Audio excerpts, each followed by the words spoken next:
이 시간 우리의 마음과 우리의 생각을 정돈하며 오늘 주일 예배를 하나님께 드리겠습니다. 이제 다 함께 자리에 일어나셔서 찬양하라 내 영혼아 함께 찬양 드리면서 1월 넷째 주 주일 예배를 하나님께 드리겠습니다.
성가대 주악에 맞춰 묵상기도 드리심으로 주일 오전 예배를 하나님께 드리겠습니다.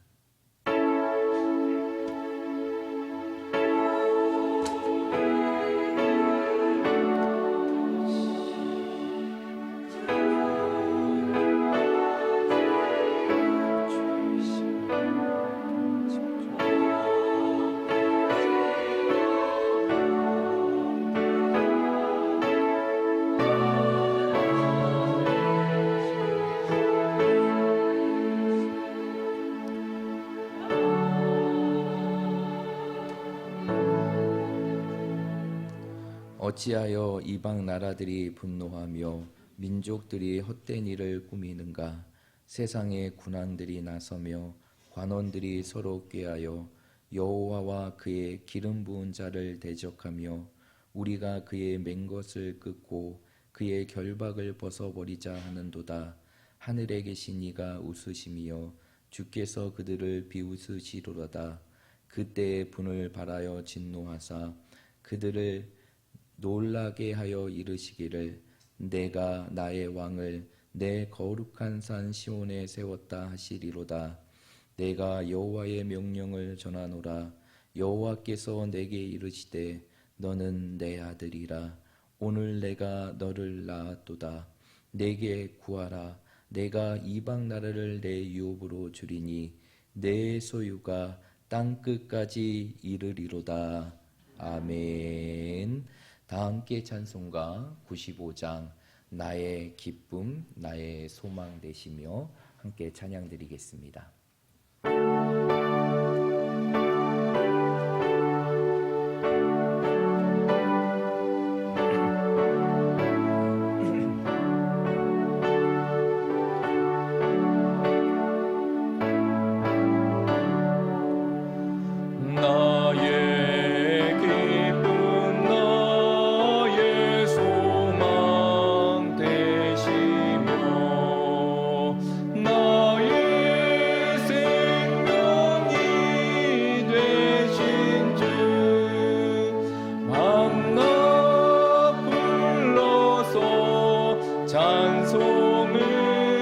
드려도 늘 하지만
다 함께 사도신경 하심으로 우리의 신앙을 고백드리겠습니다.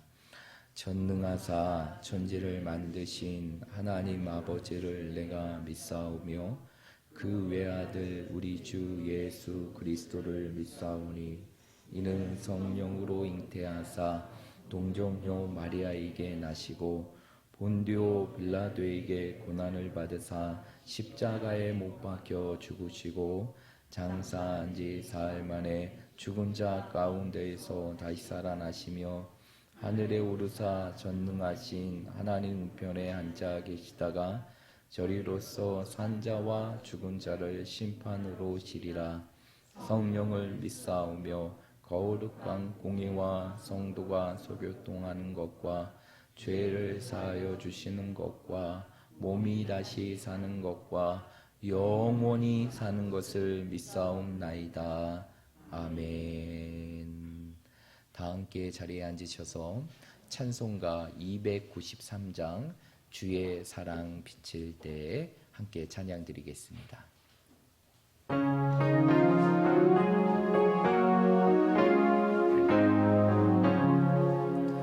주의 사랑 비칠 때에 기오네 근심 걱정 물러가고 기쁨 오네 기도하게 하시며 희미한 것 물리쳐 주의 사랑 비칠 때 기쁨 오네 그 사랑 내 맘속에 충만하게 비칠 때 찬송하네 그 큰 사랑 내 맘속에 화평함과 기쁨 주네 그 큰 사랑 주의 사랑 비칠 때 이 세상은 아름답고 활기차게 다 변하네 화평 중에 내 영혼 영광스런 새 생명 다시 찾게 되었네 그 큰 사랑 그 큰 사랑 내 맘속에 충만하게 비칠 때 찬송하네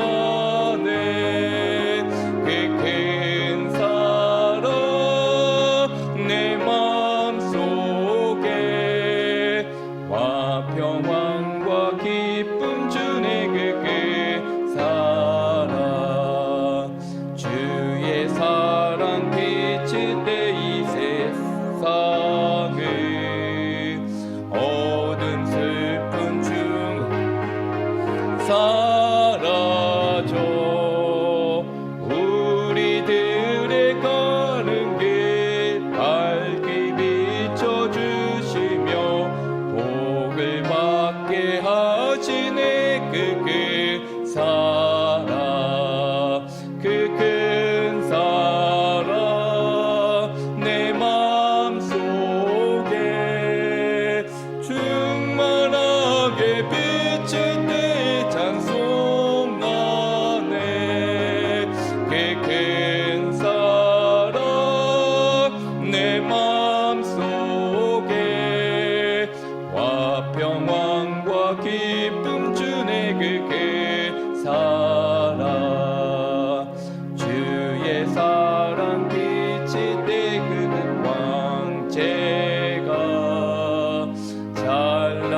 주시고요.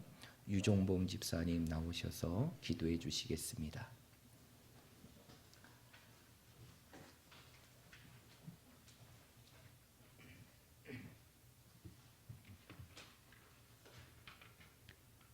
오늘도 우리와 함께 하시는 임마누엘의 하나님 감사합니다. 온전하지 못한 우리들의 삶을 주님의 사랑 속에 보살펴 주심을 감사드립니다. 진리의 주님께서는 의의 길은 정직하며 평탄케 하신다고 말씀하셨습니다. 주님의 십자가 보혈의 은혜로 우리를 의인으로 칭하여 주시니 감사드립니다. 하나님 아버지, 주님의 보좌 앞에 서서 경배와 찬양을 올립니다. 하늘의 문을 여시고 가난한 심령과 상한 영혼에게 은혜를 주시고 우리의 몸과 영과 혼이 온전히 주님 보좌 앞에서 주를 찬양하오니 주님 홀로 영광 받아 주시옵소서. 우리가 지난 한 주 동안 세상에서 살아갈 때 속임수 거짓으로 물들었으며 인간의 하염없는 욕심으로 남을 해하고 실족하게 하였음을 회개하며 고백합니다. 우리의 나약함을 고백하오니 우리를 정결케 하시고 거짓되고 외식되지 않게 하시며 오직 진리의 주님 앞에서 의인으로 살아갈 수 있게 인도하여 주시옵소서. 하나님 아버지, 건강과 코로나로 인하여 대면하지 못하는 성도들을 돌아봐 주시어 은혜와 축복으로 함께 예배드릴 수 있도록 도와주시옵소서. 하나님 아버지, 우리는 지금 주님의 말씀 앞에 섭니다. 주님을 느끼고 말씀으로 일으켜 세워주심을 믿음으로 나아갑니다. 오늘도 말씀으로 선포하시는 주님의 종 가운데 함께 하시고 듣는 성도들에게도 함께 하셔서 주님의 영광만이 남는 예배가 되게 하여 주시옵소서. 예배의 시종을 주님께 의탁하오며 예수 그리스도의 이름으로 기도하옵나이다.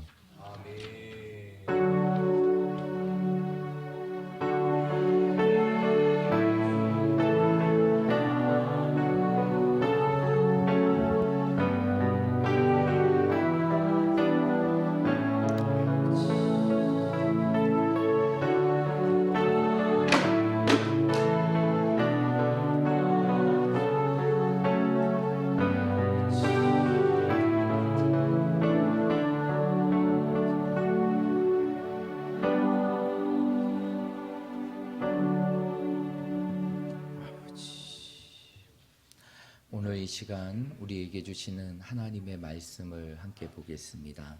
하나님의 말씀은 사도행전 2장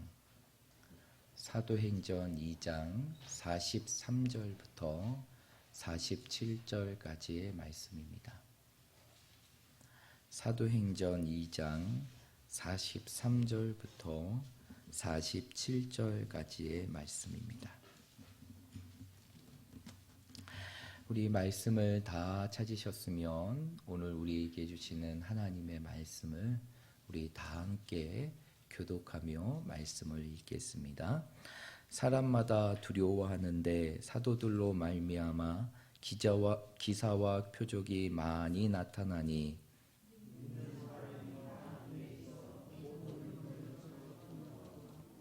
또 재산과 소유를 팔아 각 사람의 필요를 따라 나눠주며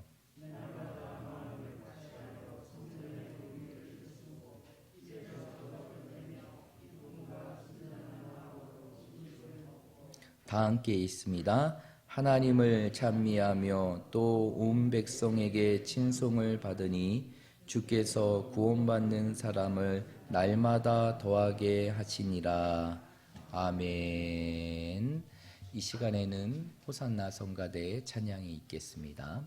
찬양의 제목은 아침 안개 눈앞 가리듯입니다.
아멘.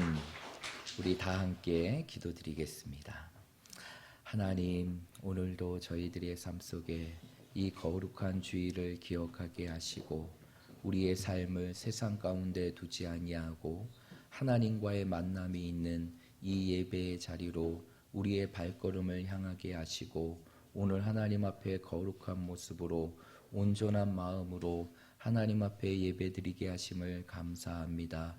우리 사랑하는 모든 성도들의 이 마음을 기쁘게 여겨 주시옵시고 우리의 예배를 기쁘게 받아 주시며 우리의 예배를 흠양하여 주셔서 우리의 삶 속에 우리의 모든 예배를 받으시고 또 우리의 삶 속에 풍성한 은혜를 베푸시는 하나님의 은혜와 축복을 경험할 수 있는 귀한 시간이 되게 하여 주시옵소서. 오늘 이 예배의 자리가 다시 한번 우리를 향한 그 하나님의 세미한 음성을 듣는 시간이 되기를 원합니다. 우리 한 사람 한 사람을 향하여 말씀을 통해서 말씀하시는 그 하나님을 경험하고 그 하나님을 만나고 그 하나님의 음성을 듣는 귀한 시간이 되기를 원하오니 우리의 마음을 열어주시고 우리의 귀를 열어주시고 우리의 생각을 열어주셔서 하나님의 말씀을 온전히 기쁨으로 받아들일 수 있는 저희들이 되게 하여 주시옵소서. 늘 예배를 기쁨으로 섬기는 우리 호산나 성가들을 기억하여 주시옵시고 날마다 그 입술의 아름다운 찬양이 그들의 삶의 모습으로 이루어지게 하여 주시어서 호산나 성가대의 섬김이 더욱더 예배를 살리는 하나님의 역사가 있게 하여 주시고 하나님 앞에 풍요로운 예배로 온전히 드려지는 아름다운 예배가 되게 하여 주시옵소서. 오늘 이 시간을 사모하지만 여러 가지 상황으로 이 자리에 함께 하지 못하는 우리 사랑하는 성도들을 기억하여 주시고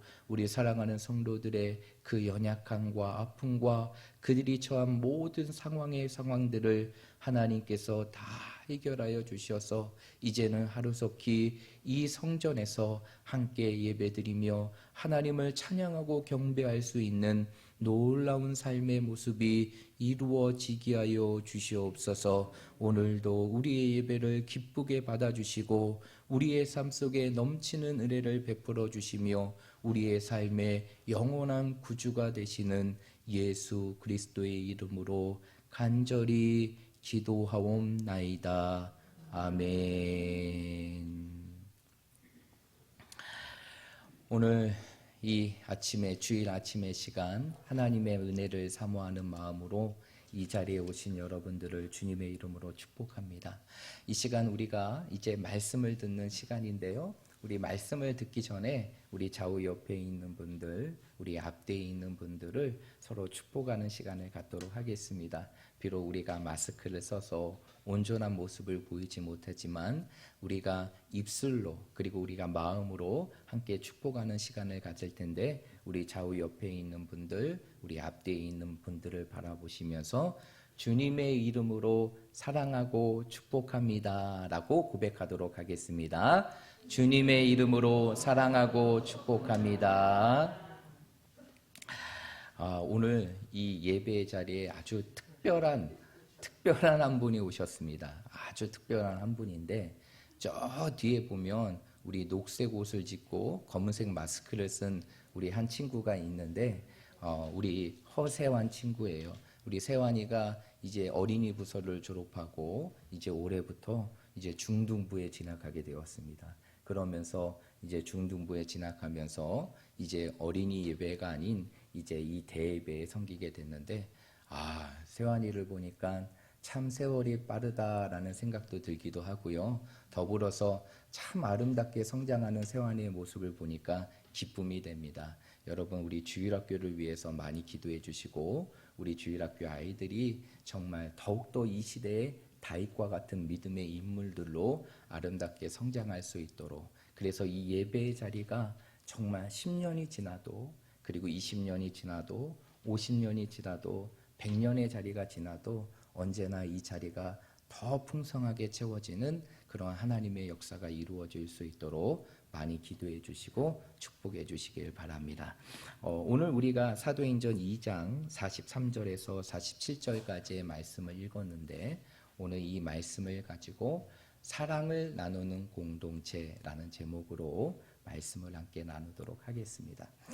여러분, 우리가 계속적으로 이 주일 오전의 시간들을 통해서 어떠한 주제를 함께 나누고 있느냐, 바로 2021년 우리 교회 주제와 같이 바로 세상에 소망을 주는 교회, 그 세상에 소망을 주는 교회가 어떠한 교회인지를 우리가 말씀을 통해서 함께 나누고 있습니다.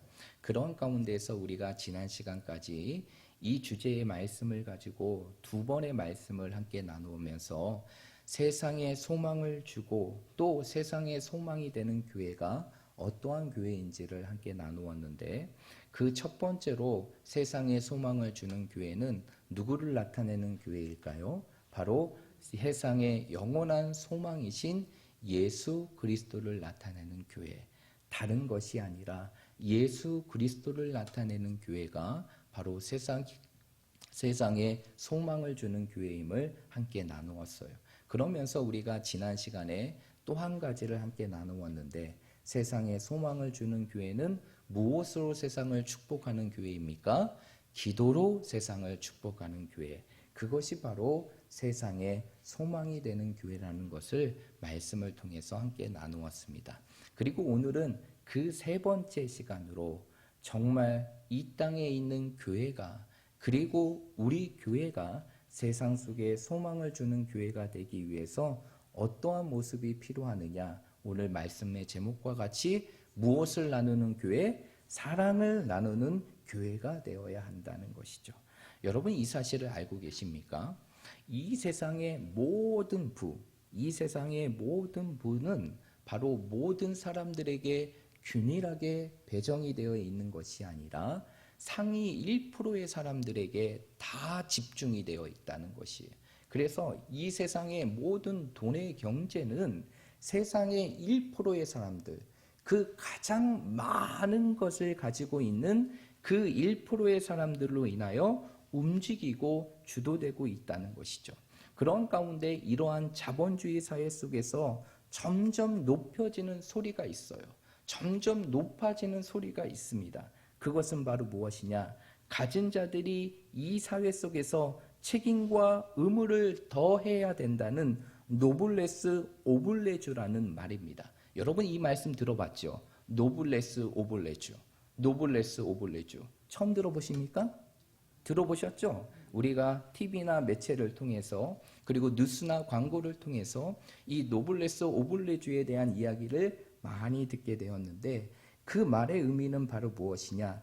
사회적으로 높은 지위에 있는 사람, 그리고 사회적으로 많은 것을 누리는 사람들은 이 사회 속에서 더 높은 수준의 도덕적인 의무와 책임을 감당해야 한다는 것이 노블레스 오블레주의 의미인 것입니다. 그런데 이런 노블레스 오블레주의 어원이 어디에서부터 온지 아십니까? 바로 불어에서부터 왔어요. 우리는 영어에서 온 것으로 생각하는데, 사실 그 어원의 시작은, 이 말의 시작은 불어에서부터 시작이 됩니다. 그래서 이 불어의 내용들을 그대로 직역하게 되면 그 내용의 의미가 바로 무엇이냐면, 고귀하게 태어난 사람은 고귀하게 행동해야 한다는 것이 노블레스 오블레주의 의미인 것이에요. 한마디로 가진 자들이 사회로부터 정당한 대접을 받기 위해서는 자신이 누리고 있는 명예, 바로 노블레스만큼 이제 의무인 오블리주를 다 해야 한다는 것이 바로 노블레스 오블레주의 의미인 것이죠. 그런데 이러한 노블레스 오블리주가 이 말이 탄생하게 된 때에는 하나의 배경의 사건이 있게 되는데, 그 배경의 사건이 바로 무엇이냐면 바로 영국과 프랑스가의 100년 전쟁 속에서 있었던 하나의 사건입니다. 1347년 영국의 왕이었던 에드워드 3세가 이제 영국군을 이끌고 프랑스 칼레라는 지역을 11개월 동안이나 공격을 하게 됩니다. 오랜 시간 동안 11개월 동안 공격한 끝에 드디어 영국의 왕 에드워드 3세는 이 프랑스 칼레라는 지역을 점령하게 되는데, 그런 가운데 영국의 왕 에드워드 3세는 그 칼레 주민들을 살려주는 대신 한 가지를 제시하게 돼요. 그게 바로 무엇이냐면 이제 지체 높은 사람 6명의 목숨을 내어놓으라는 것이죠. 한마디로 이제 칼레라는 모든 지역에 있는 백성들의 목숨을 살려줄 테니까 이 칼레라는 지역의 높은 지위에 있는 6명의 사람들의 목숨을 내어놓으라는 것이죠. 이 이야기를 듣고 누구도 선뜻 나가지 못하고 망설이게 됩니다. 그런 가운데에서 시민 중에 제일 부자였던 웨스트샤우 드생 삐에르라는 사람이 가장 먼저 내 목숨을 내놓겠습니다 라고 나서게 돼요. 그러면서 그것을 이어 칼레의 시장이 나오게 되고 그리고 시안에 있는 고위 관료들이 줄을 지어 나오게 되고 상류층들이 나오게 됩니다. 이 모습을 본 에드워드 3세는 이들의 희생의 정신에 감동을 받고 그 6명의 모든 사람들을 다 살려주게 되죠. 한마디로 가진 자들의 희생을 통해 자신뿐만 아니라 모든 주민들이 살아나는 기적이 일어난 것이죠. 그런 가운데에서 생성된 게 바로 무엇이냐면 노블레스 오블리주. 결국 사회적으로 누리고 명예를 누리고 있는 사람들은 그만큼 오블레주, 의무를 다해야 된다는 것이 노블레스 오블레주의 의미인 것입니다. 그런데 이러한 노블레스 오블레주의 정신은 단순히 세상의 가진 자들에게만 적용이 되는 것이 아니라 바로 오늘 이 시대를 살아가는 우리 그리스도인들에게 적용이 될 수 있다는 것이죠. 여러분, 우리가 비록 세상적으로 그리고 사회적인 기준으로 봤을 때 우리가 물질적이나 위치적이나 지위적으로 우리에게 가진 것이 많지 않습니다. 그러나 우리에게는 아주 특별한 선물이 있어요. 세상에 무엇으로도 가질 수 없는 특별한 것을 우리는 가졌습니다. 그 특별한 것이 바로 무엇이냐면 하나님의 사랑이라는 것이죠. 그래서 우리는 하나님으로부터 특별한 사랑을 받고 그 특별한 사랑을 누리며 살아가는 것이 우리 그리스도인들의 모습이에요. 그러기에 우리는 이 세상 속에서 무엇을 전해야 되는 것이냐? 이러한 하나님의 사랑을 전해야 한다는 것이죠. 그러면 이러한 하나님의 사랑을 전할 수 있는 통로와 방법이 바로 무엇이냐면 바로 쉐어링, 곧 나눔이라는 것이에요.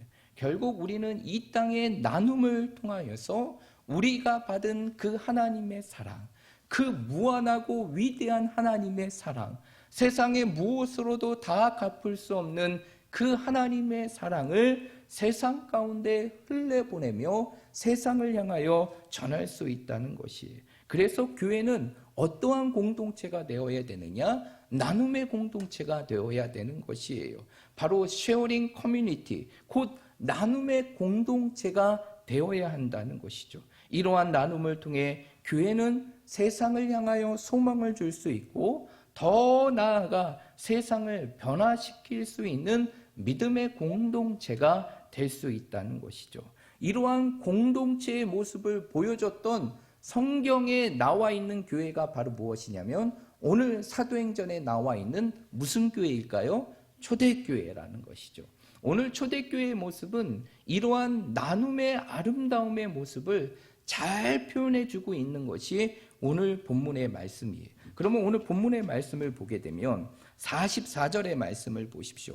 44절의 말씀에 보면 초대교회 공동체가 어떠한 모습을 갖고 있는지 성경은 기록하고 있는데 44절의 말씀에 보니까 믿는 사람들이 다 함께 있어 모든 물건을 서로 못하고 통용하고 라고 했죠. 결국 모든 것을 함께 나누었다는 것이죠. 그뿐만이 아니에요. 45절의 말씀에 보니까 자신의 재산과 소유를 팔아 각 사람의 필요를 따라 나누어주는 아름다운 나눔의 모습, 그 쉐어링의 모습을 오늘 초대교회의 모습은 보여주고 있다는 것이에요. 그런데 여러분, 이러한 나눔의 모습이 사도들의 강요를 통해서 이루어진 것일까요? 아니에요. 사도들의 강요가 전혀 없이 성도들의 자발적인 참여와 행위를 통해서 이루어지게 됩니다. 그리고 이러한 나눔의 부분들은 한 번으로 몇 번으로 그치는 것이 아니에요. 일시적이나 단회적으로 그친 것이 아니라 지속적으로 이루어졌다는 것이, 그것을 어떻게 확인할 수 있느냐? 45절의 말씀에 보면 또 재산과 소유를 팔아라고 있죠. 이 팔아라는 단어의 헬라적 용법을 보게 되면 그 용법이 무엇으로 되어 있느냐? 바로 미완료 용법으로 되어 있어요. 여러분, 이 미완료 용법은 무엇을 의미하는 것이냐? 계속적인 모습을 의미하는 것이에요. 그래서 완료가 되지 않았다는 거예요. 그래서 이러한 모습이 과거부터 지금까지 계속적으로 지속이 되었다는 것이죠. 한마디로 초대교회는 어떠한 공동체냐? 나눔의 공동체였고, 그 나눔의 모습을 끊임없이 지속적으로 이루어가는 공동체가 바로 초대교회였다는 것이죠. 초대교회가 이렇게 나눔을 실천할 수 있었던 것은 무엇일까요? 초대교회가 이렇게 나눌 수 있었던 것은 바로 무엇일까요? 바로 그들이 경험한 누구의 사랑입니까? 하나님의 사랑이에요. 그 사도들의 말씀과 가르침을 통하여서 그동안 그들이 깨닫지 못했던 하나님의 그 놀라운 사랑을 그들의 삶 속에 깨닫고 그 사랑에 휩싸일 때, 그는 그들이 그동안 자신을 위하여 움켜쥐었던 모든 것들을 자신과 함께하는 세상을 향하여 펼쳐가는 삶이 되었고, 그것이 자신의 것을 주장하지 않고 자신보다 더 연약한 자들을 돌아보며 그것을 위하여 자신의 것을 기꺼이 희생하며 채워주는 아름다운 나눔의 모습으로 이루어지게 되었다는 것이죠. 이러한 초대교회의 모습이 어떠한 결과를 맞이하게 되었을까요? 오늘 47절의 말씀에 보면 그 결과의 모습을 소개하고 있는데, 우리 47절의 말씀 한번 읽어보겠습니다. 47절입니다. 시작.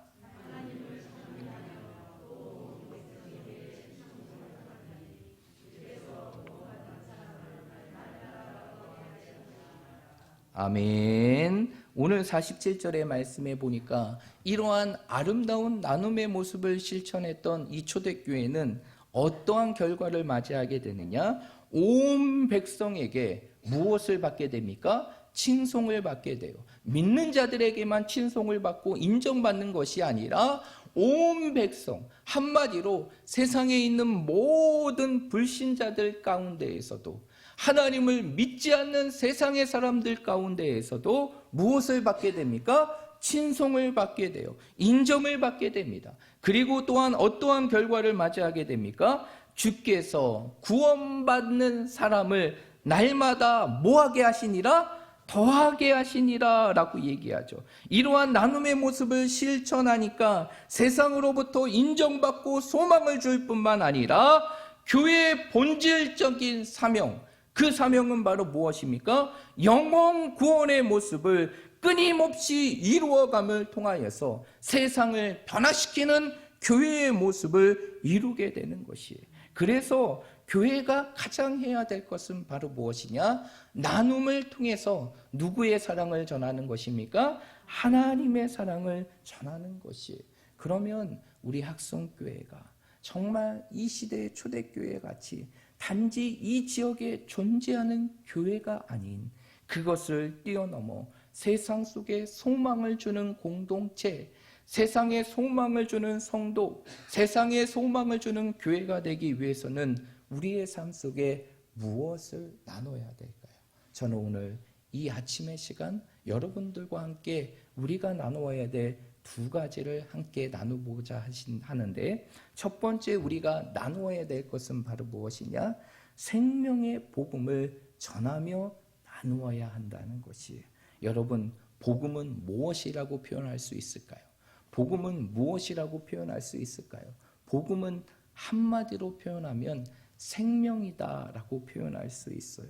이 말은 복음은 모든 것을 치유하고 모든 것을 회복하며 모든 것을 살리는 역사가 바로 무엇을 통해서 이루어지게 되느냐? 복음을 통해서 이루어지게 되는 것이에요. 그래서 교회는 무엇보다 무엇을 나누는 공동체가 되어야 되느냐? 가스펠, 곧 복음을 나눌 수 있는, 복음을 전할 수 있는 공동체가 되어야 한다는 것이에요.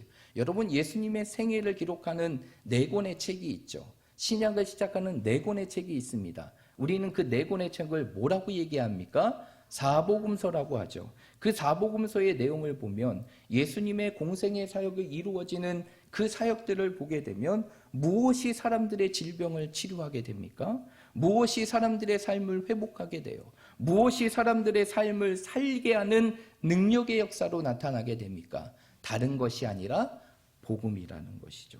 결국 복음이 전해지는 곳에 무엇의 역사가 이루어지느냐? 하나님의 역사가 이루어지게 되고 생명의 역사가 꽃피게 됨을 믿으시길 바랍니다. 그래서 우리 교회가 세상을 향하여 나누어야 될 것은 바로 다른 것이 아니라 이 생명의 복음을 나누어야 한다는 것이.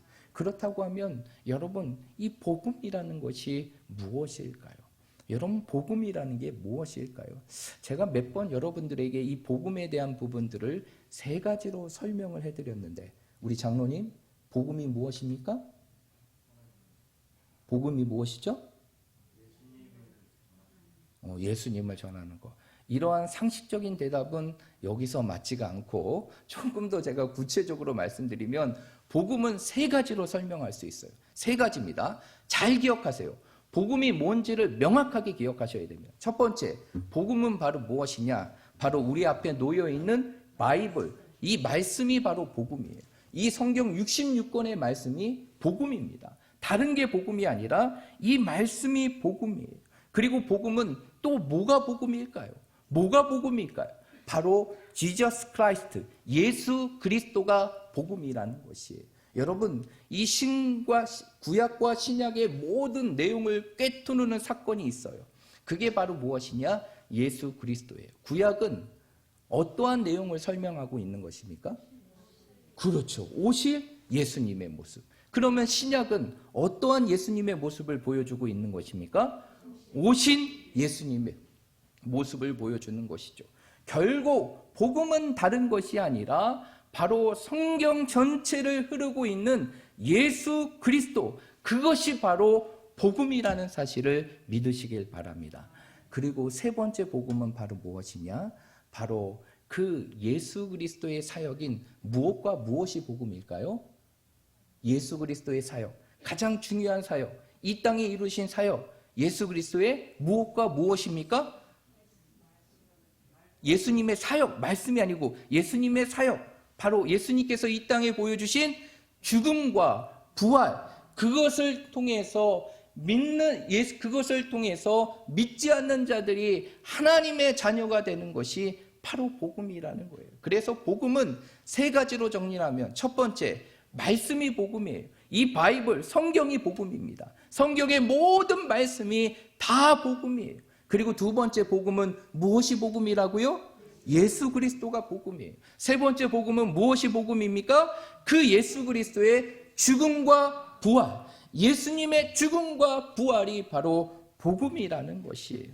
이 복음을 우리는 어떻게 해야 되는 것이냐? 바로 우리의 손에 놓여져 있는 이 복음을 세상을 향하여 전하고 증거하고 외쳐야 한다는 것이죠. 그래서 예수님께서 마가복음 16장 15절의 말씀에 보면 그 당시 제자들을 향하여 오늘 이 시대를 살아가는 그 믿음의 모습을 계승하며 살아가는 우리들을 향해 뭐라고 말하고 계시느냐? 너희는 온 천하에 다니며 만민에게 무엇을 전파하라? 복음을 전파하라. 너희는 온 천하에 다니며 만민에게 복음을 전파하라 라고 말하고 있어요. 여러분, 복음 전파는 선택일까요?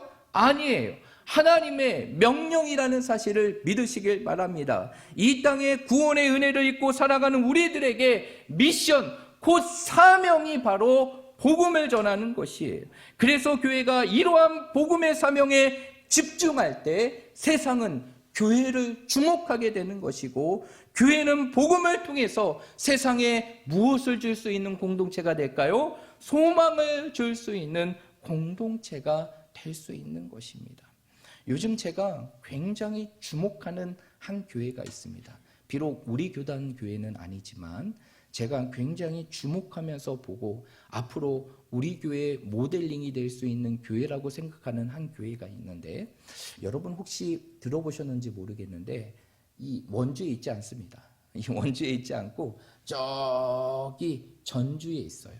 전주하면 가장 먼저 생각나는 것이 비빔밥. 이 비빔밥은 생각해도 교회는 생각하지 못하는 게 우리의 현실인데, 그 전주에 보면 어떠한 교회가 있느냐? 안디옥 교회가 있어요. 이 안디옥 교회는 기장측 교회입니다. 그런데 이 안디옥 교회가 몇 년도에 설립이 되게 되느냐? 1983년에 설립이 되게 돼요. 그리고 이 교회를 설립한 목사님이 지금은 이 교회의 원로 목사님으로 계시는 이동희 목사님이라고 하는데, 혹시 들어보신 적이 있습니까? 그 이동희 목사님이 1983년에 이 전주의 땅에 안디옥 교회를 설립하게 됩니다. 그리고 지금 약 38년의 시간이 지난 이후에 몇십 명으로 시작됐던 그 안디옥 교회가 지금은 무려 출석 성도가 5,000명, 그리고 교회로 등록되고 있는 성도가 8,000명 이상이 되는 거대한 대형 교회로 성장하게 돼요. 그런데 이 교회는요, 다른 교회들과 달리 좀 특별한 게 있어요. 특이한 게 있어요. 그것은 바로 무엇이냐면, 이렇게 많은 성도들이 있음에도 불구하고 무엇이 없느냐? 자체적인 건물이 없습니다. 그러면 그들은 본당을 무엇으로 사용하고 있느냐? 이 이동희 목사님이 개척 때 600만 원을 주고 그 당시 비행기 경락고로 사용됐던 그 창고 같은 곳을 교회 본당으로 지금까지 사용하고 있어요. 그래서 전주에 있는 사람들은 그 교회를 향하여 뭐라고 하느냐? 깡통교회라고 합니다. 왜냐하면 그 모습이 하우스 아시죠? 하우스처럼 그렇게 되어 있어요. 타원형으로 되어 있어서 평지의 타원형으로 이렇게 되어서 길쭉하게 되어 있는데, 그것도 원래 지어진 것이 아니라 바로 과거에 비행기의 경락고, 그 경락고로 썼던 그 창고로 내버려 뒀던 것을 목사님이 600만 원에 사서 본당으로 사용하게 되고, 그 안을 조금 꾸려서 지금의 본당으로 이루어가고 있다는 것이에요. 그런데 이렇게 이 교회가 사실 이러한 편리적이나 아니면 외적인 모습으로 보아서는 도저히 사람들의 이목을 끌 수 있고 사람들의 마음을 움직일 수 있는 교회가 아님에도 불구하고 이러한 놀라운 성장을 이룰 수 있었던 것은 딱 한 가지였습니다. 교회의 모든 사역이 무엇에 집중되었기 때문입니까? 복음과 선교에 집중되었기 때문이에요. 그래서 여러분 놀라지 마십시오. 그 출석만 5,000명, 그리고 8,000명 이상이 모이는 그 교회의 모든 재정, 그 재정의 70%를 그 교회는 무엇을 위해서 사용하고 있느냐? 바로 복음과 선교를 위해서 사용하는 것입니다. 여러분, 이게 사실상 이게 여러분 가능할 것 같지만 사실 이게 정말 불가능한 것입니다.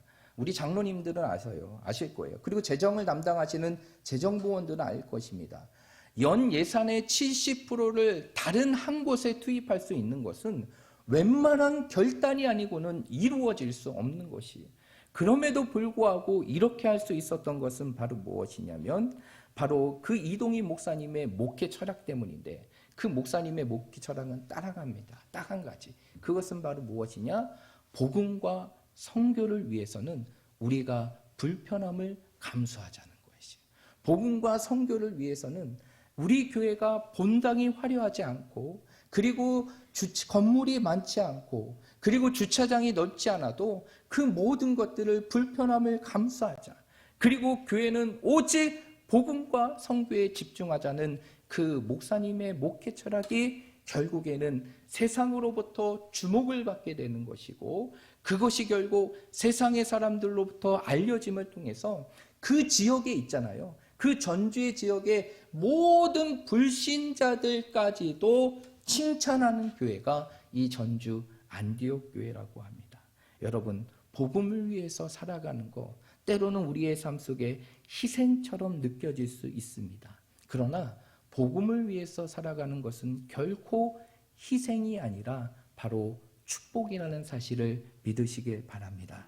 복음을 위해서 불편함을 감수할 때, 그리고 그 복음을 위해서 내 물질과 내 시간과 내 삶을 드릴 때 하나님께서는 그러한 삶을 살아가는 성도, 그리고 그러한 삶을 살아가는 공동체, 그리고 그러한 모습을 이루어가는 교회를 반드시 축복하신다는 사실을 믿으시길 바랍니다. 그러므로 우리가 정말 집중하고 나누어야 될 것이 있어요. 정말 이 세상 속에 우리가 가진 것으로 나누어야 될 것이 있습니다. 그것은 바로 다른 것이 아니라 생명의 복음이라는 것이죠. 그러므로 2021년은 우리 사랑하는 모든 성도들과 그리고 우리 교회가 더욱더 이러한 복음을 나누는 공동체가 되어서 단순히 부흥하고 성장하는 것을 뛰어넘어 정말 이 세상 속에서 소망을 제시해주고 소망을 전해줄 수 있는 그러한 공동체와 성도와 교회가 되시기를 주님의 이름으로 축복드립니다. 두 번째로 우리가 나누어야 될 또 한 가지가 있어요. 생명의 복음과 함께 우리가 나누어야 될 또 한 가지가 있는데, 그것은 바로 지역의 사회와 어려운 이웃을 위하여 우리의 사랑을 나누어야 한다는 것이. 여러분, 오늘 초대교회의 모습을 보십시오. 오늘 초대교회 45절의 말씀을 보게 되면 초대교회는요, 자신이 갖고 있는 모든 것들을 연약한 자들을 위하여, 그리고 필요하는 자들을 위하여 자신의 것을 모아여 주는 교회입니까? 나누어 주는 교회였어요. 자신의 필요가 아닌 다른 사람의 필요를 위해서 내가 가지고 있는 것들을 나누는 공동체가 바로 초대교회였다는 것이죠.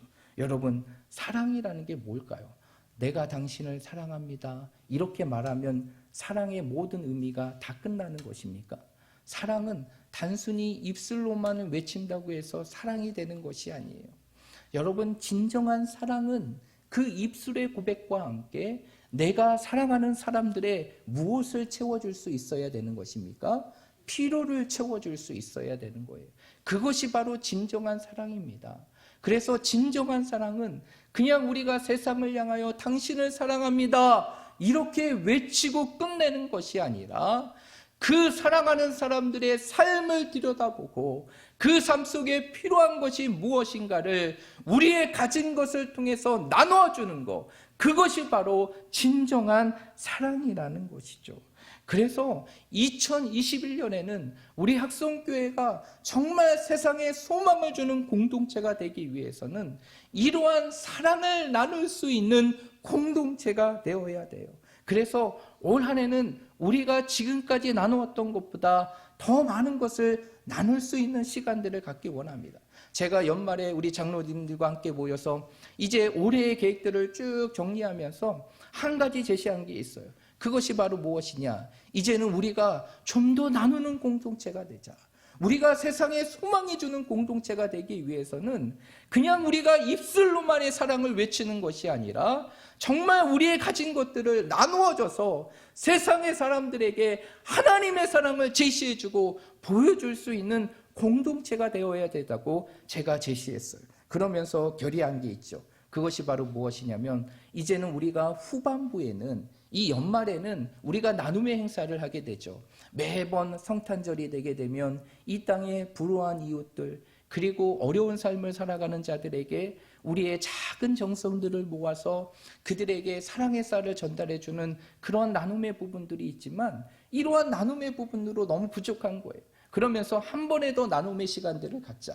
이제는 우리가 후반기에 정말 이런 예수님의 사랑을 사랑의 쌀로 나누는 그러한 모습들이 있다면 전반기에도 우리가 나누는 삶의 모습을 갖자.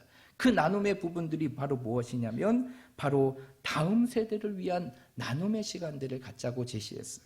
그러면서 올해부터 이제 상반기가 끝나는 시간 속에 이제 무엇을 할 것이냐, 다음 세대를 위한 나눔의 시간들을 가질 것입니다. 그 나눔은 어떠한 것이냐, 지금 믿음의 삶을 살아가는 우리 학생들 그리고 우리 교회 주일학교 학생들 가운데서 어렵고 힘든 자들에게 이제 등록금과 그리고 장학금을 제시해서 그들이 믿음 안에서 공부를 지속적으로 이루어갈 수 있도록 할 것이고, 2차적으로는 우리 안에서만 그러한 돕는 부분들을 행하는 것이 아니라 이 지역의 어려운 사람들, 정말 아직도 힘들고 어렵게 살아가는 그 형편 속에 있는 아이들에게 희망을 제시해 줄 수 있도록, 그들이 공부를 지속할 수 있도록 장학금을 전해주려고 합니다. 이것을 위해서 어떻게 할 것이냐? 지역에 있는 몇몇 학교들과 협력을 하게 될 것이고, 그 지역의 학교의 추천을 통하여서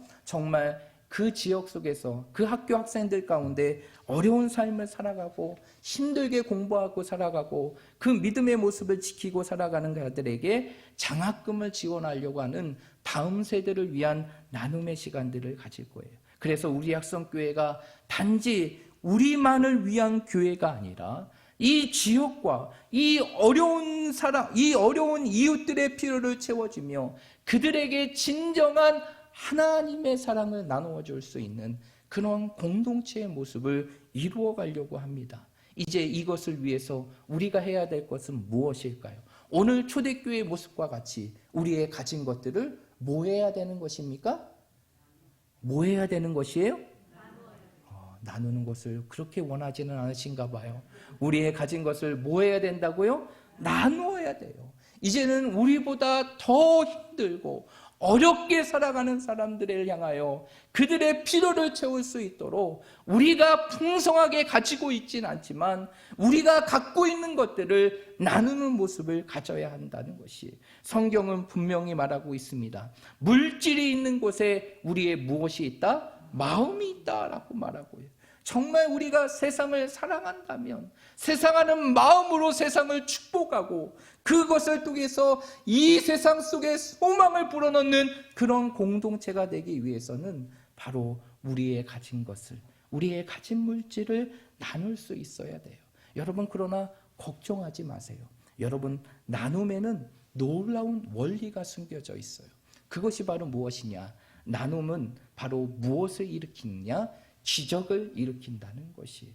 여러분, 내가 나의 것을 나눌 때 하나님께서는 그 나눔의 모습을 보시고 가만히 계시는 것이 아니라 그 나눔의 손길보다 더 풍성한 것을 누리고 그리고 살게 하시는 것이 하나님의 원리임을 믿으시길 바랍니다. 그래서 나눌 때 무엇이 나타나게 되느냐?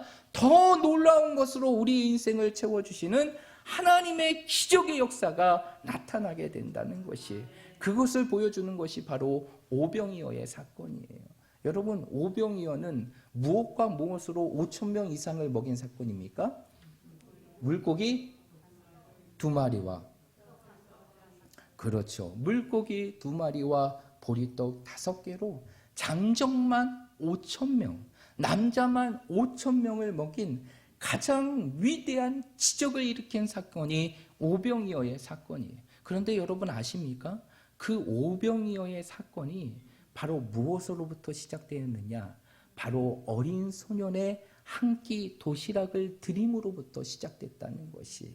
그 오병이어의 역사가 그냥 기적과 같이 그냥 뚝 떨어져서 이루어진 것이 아니라 한 소년이 자신이 먹어야 될 그 도시락, 그 도시락을 주님께 드렸을 때 그 드림이 결국 5,000명 이상의 사람들의 모든 배고픔을 채우며 그 배고픔을 채울 뿐만 아니라 그들의 삶 속에 만족과 풍요로움을 느끼는 하나님의 기적의 역사로 이루어지게 되었다는 것이에요.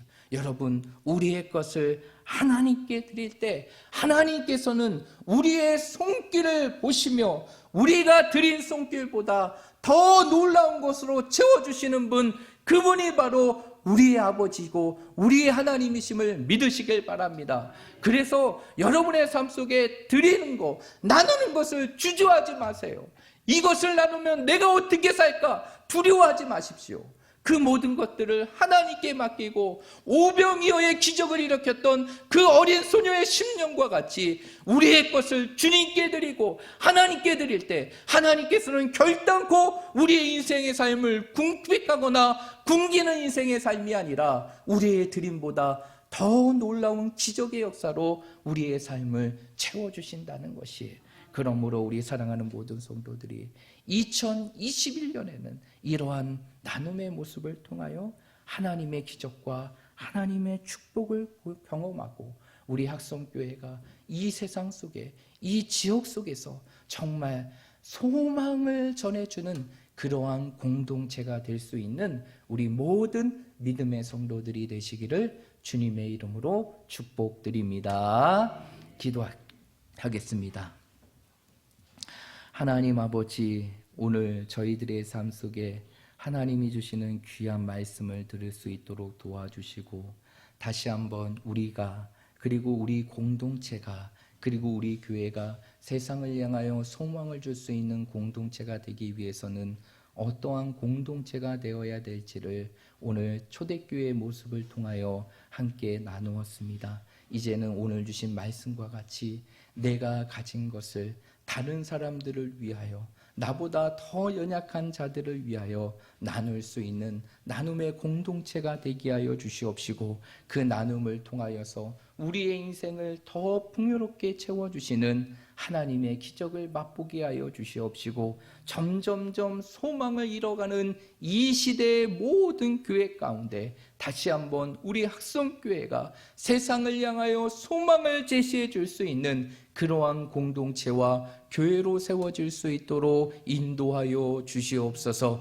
그래서 2021년에는 이러한 나눔의 사역들을 통하여서 이 땅에 하나님의 더 풍성한 사랑을 나눌 수 있도록 도와주시옵시고, 절망과 시리와 아픔과 고통에 있는 많은 사람들에게 진정한 소망을 제시해 줄 수 있는 그러한 교회와 성도가 될 수 있도록 인도하여 주시옵소서. 이제 이 나눔의 시간에 우리 애가 더욱더 적극적으로 참여하며 협력하기를 원합니다. 우리의 인생의 미래의 것들을 생각하며 두려워하지 않고 우리의 가진 것을 가감없이 나누게 하여 주시고, 그것을 통해서 내 인생을 어떻게 채우시는지 그 하나님의 위대한 역사를 맛보며 살아갈 수 있는 저희들이 되게 하여 주시옵소서. 올 한 해 이러한 나눔을 통해 우리 학성교회가 더 풍부하며 성장하는 교회가 되게 하여 주시고, 이 지역 가운데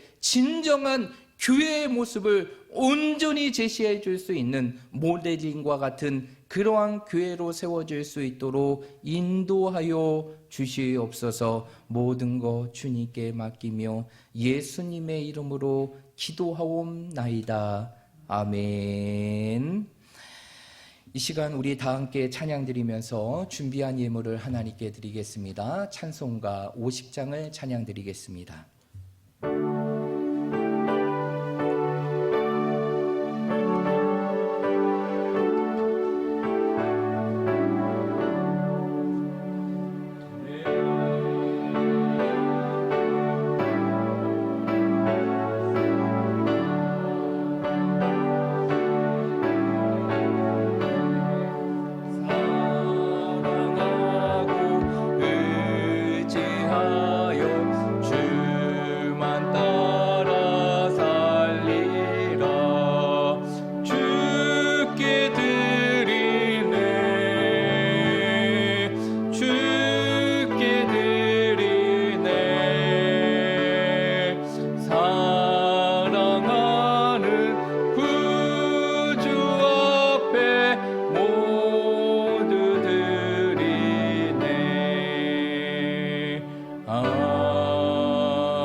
기도하겠습니다.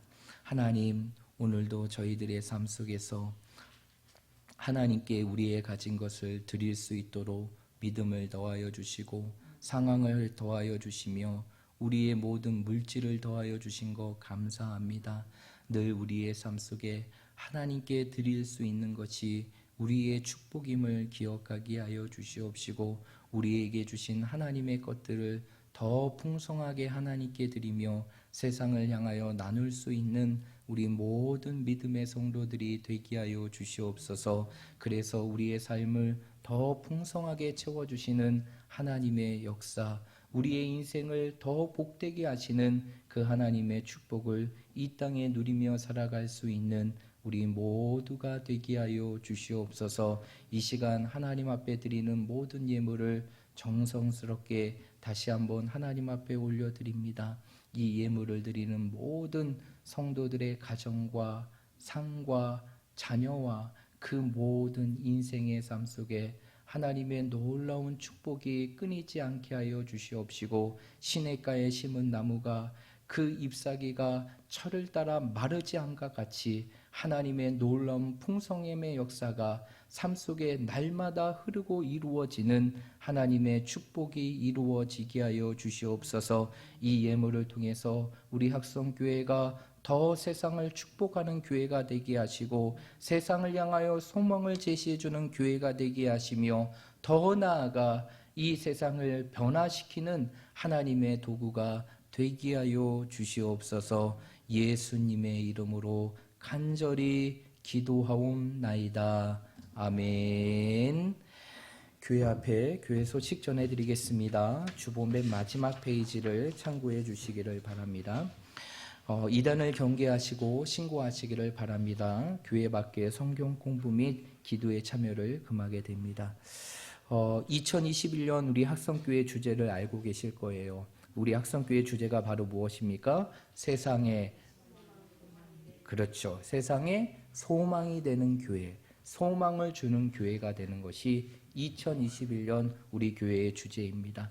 이러한 모습을 올 한 해 이루어가고 또 이루어 나갈 수 있도록 여러분 기도해 주시고 협력해 주시기를 바랍니다.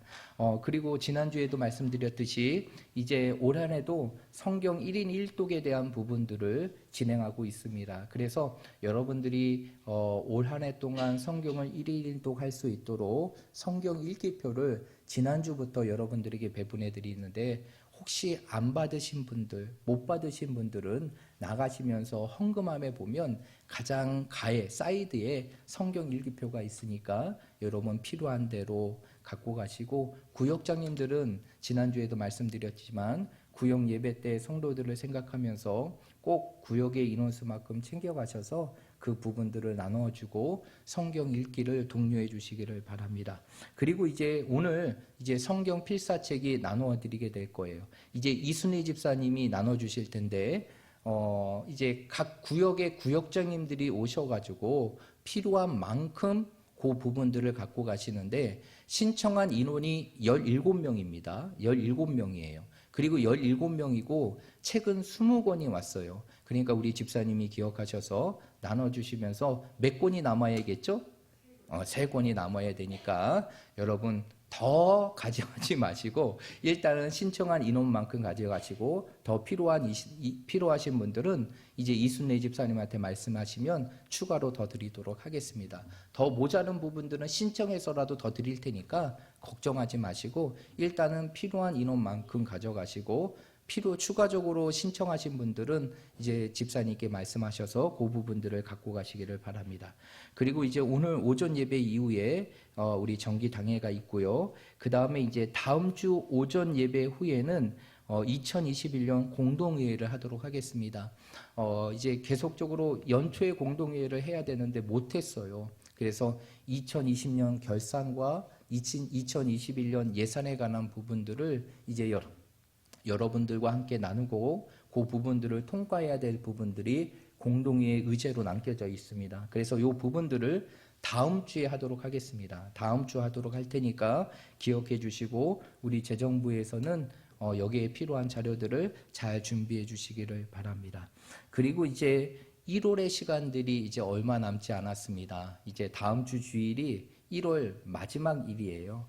그리고 이제 주일을 지나고 이제 첫날부터가 이제 2월에 시작이 되는데, 이제 2월을 시작하면서 우리의 삶의 시간들을 하나님께 드리는 종교인 새벽 예배가 2월 1일 월요일날 새벽 5시에 있습니다. 여러분 이것을 기억하시고 함께 참여해 주시고요. 그 다음에 이제 중요한 광고가 하나 있는데, 이제 2월 7일, 2월 첫째 주입니다. 이 2월 첫째 주에는 우리가 조금 특별한 시간으로 지키게 되는데, 그것이 바로 무엇이냐면 성교 헌신 예배로 드려지게 됩니다. 그래서 이 오전의 시간 속에 이제 성교 헌신 예배로 드려지게 되는데, 이 성교 헌신 예배는 바로 무엇이냐면, 여러분, 하나님께서 우리에게 주시는 위임의 명령이 바로 무엇입니까? 오늘 말씀 속에서도 나타났지만 결국 땅끝까지 이르러서 주의 복음을 전하게 되는 것이고, 그 복음을 전할 수 있는 일에 우리가 협력하는 것이 하나님께서 우리에게 주시는 명령이고 위임의 사명입니다. 이것을 위해서 가장 필요한 것이 바로 무엇이냐면 선교예요. 선교. 그래서 제가 오늘 말씀 속에서도 말씀드렸지만 그 안디옥 교회가 몇 명의 선교사를 파송한지 아십니까? 360명의 선교사를 파송해요. 그 한 교회가 360명의 선교사를 후원하는 게 아니라 파송하고 후원하고 있다는 것이에요. 그랬을 때 하나님께서 그 교회를 축복하셨다는 것이죠. 여러분, 선교는 희생이 아니라 무엇이라고요? 축복입니다. 선교는 희생이 아니라 축복이에요. 선교할 수 있는 것은 우리의 삶 속에 하나님의 축복의 길을 열어놓은 것과 마찬가지입니다. 그래서 올 한 해는 우리가 선교에 조금 더 집중하고자 하는 마음으로, 우리가 선교에 더욱더 관심을 갖고자 하는 마음으로 이제 새해를 시작하면서 2월 첫째 주를 선교 헌신 예배로 드리게 됩니다. 특별히 이때에는 우리가 협력하고 있는 선교사님이 오셔서 말씀을 전해주시는데, 우리 문양배 선교사님이 오셔서 말씀을 전해주세요. 문양배 선교사님이 원래는 중국에 사역을 하다가 중국에서 결론적으로 이제 퇴출이 되게 됐어요. 지금 중국이 난립니다. 그래서 이 공산 정권들이 이제는 교회를 핍박하고 선교사들을 막 추방시키고 있거든요. 그 가운데에서 이제 선교사님이 버티다가 결국에는 추방이 되어서 국내로 오게 됐는데, 그래서 이제 다시 선교를 나가고자 하는데, 그 문양배 선교사님이 파송한 문양배 선교사님이 속해 있는 단체가 바로 서울에 있는 온누리교회 선교 단체예요. 그래서 이제 그 단체에서 이 문양배 선교사님이 갖고 있는 재능이나 그것들을 보시고 이제 다른 곳으로 선교지를 정하는 것이 아니라 국내에 사역을 해라. 그리고 국내에서도 외국인들이 계속적으로 유입이 되고 있잖아요. 그래서 이주민들을 위한 사역을 지금 행하고 계십니다. 그래서 원래 포천으로 가셨다가 포천에서 얼마 안 있고 지금에 있는 화성 온누리센터로 오셔서 거기에서 이제 정지영 사모님과 함께 이제 이주민들과 그리고 다문화 가정들을 위해서 전폭적으로 헌신하고 계십니다. 그래서 이제 우리가 이제 해외 선교는 아니지만 국내 사역으로 계속적으로 이 선교의 사역들을 돕고 후원하고 있어요. 그때 이제 그래서 2월 첫째 주 이 선교 헌신 예배 때 우리 문양배 선교사님이 오셔서 귀한 말씀으로 우리에게 도전을 주실 것입니다. 여러분 기대하시고 올 한 해는 내가 지금까지 했던 선교보다 조금 더 하나님 앞에 더 헌신하고자 하는 마음으로 그러한 선교의 결단을 가지고 올 한 해를 시작하고 그것을 통해서 더 많은 것들을 내 인생의 삶에 채워주시는 하나님의 축복을 맛보시길 바랍니다. 그리고 오늘 조금 안타까운 일이 있었는데 우리와 함께 신앙생활 하시는 우리 김명자 권사님이 오시다가 잠깐 몸이 안 좋으셔서 쓰러졌다가 지금 119에 실어 가셨었거든요. 그런데 다행히 조치가 잘 이루어져 가지고 크게 이상이 없는 것 같습니다. 그쵸, 집사님? 왼쪽 팔 다리가 이미 마비였어요. 아, 그래요? 그랬구나. 가는 도중에 이미 예. 아, 그래서 병원에서는 뭐라고 하나요? 검사 중인데 네. 코로나 때문에 한 명만 보호자가 있어야 돼서 자녀분이 오셔가지고 저는 나와고 아드님이 들어가서 그다음에 저는 그래요. 여러분 지금 상황을 들으셨는데 사실 이제 김명자 원사님이 한번 과거에 풍이 왔던 그런 경험이 있는데 그 이후에 참 괜찮으셨는데 건강을 잘 관리하셨는데 그게 다시 한번 재발하게 된 것 같아요. 그래서 뇌졸중인지 뇌출혈인지 모르겠지만 하여튼 그런 것이 와서 혈관을 막아서 또 몸에 마비 부분들이 온 것 같습니다. 그런데 이제 우리 성도들이 잘 발견하고 그리고 빨리 조치를 해서 골든타임 안에 그 병원으로 이송할 수 있도록 했기 때문에 큰 이상은 없을 것입니다. 그러나 우리의 기도가 필요하죠. 여러분 기도해 주십시오.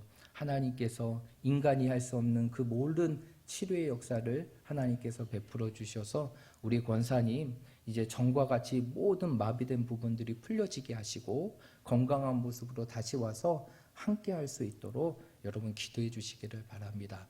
제가 지난주에도 말씀드렸지만 우리가 할 수 있는 가장 위대한 성김과 위대한 능력은 하나님께 기도하는 것이에요.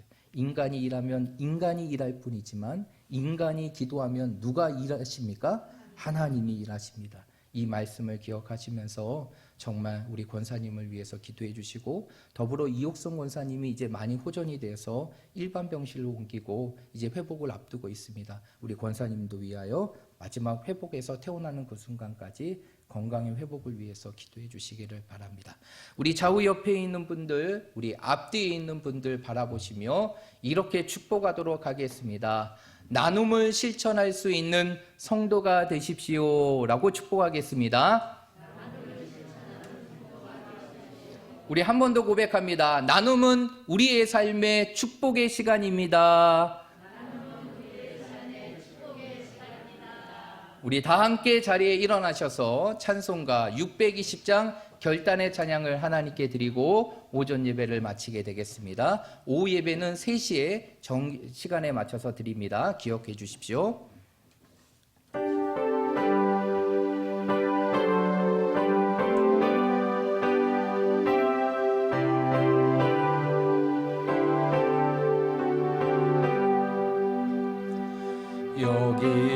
여기에 모인 우리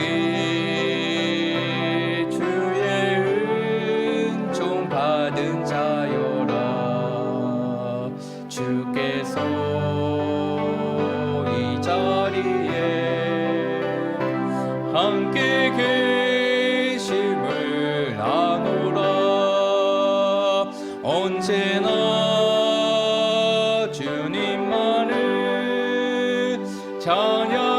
찬양하며 따라가리니 시험을 당할 때도 함께 계심을 믿노라. 이 믿음도 굳세라. 주가 지켜주신다. 어두운 밤에도 주의 밝은 빛 하여 주신다. 이 믿음도 굳세라. 주가 지켜주신다. 어두운 밤에도 주의 밝은 빛 인도하여 주신다. 지금은 우리 주 예수 그리스도의 은혜와 하나님 아버지의 무궁하신 사랑과 성령의 감화감동 교통 위로 충만하심의 역사가 오늘 주신 말씀과 같이 이제 나눔의 사역을 통하여서 이 세상 속에서 우리의 어려운 이웃들의 필요를 채워주고 그것을 통해 세상에 소망을 주는 교회와 성도로 이 땅의 삶을 살기로 결단하는 우리 모든 성도들 머리 위에 이들의 가정과 자녀 위에 그리고 오늘 이 시간 함께 온라인으로 예배드리는 우리 모든 성도들과 지금 병상에 있어 하나님의 치유와 회복을 기다리고 있는 우리 사랑하는 김명자 권사님 그리고 이옥성 권사님 위에 지금부터 영원토록 함께 있을지어다. 아멘.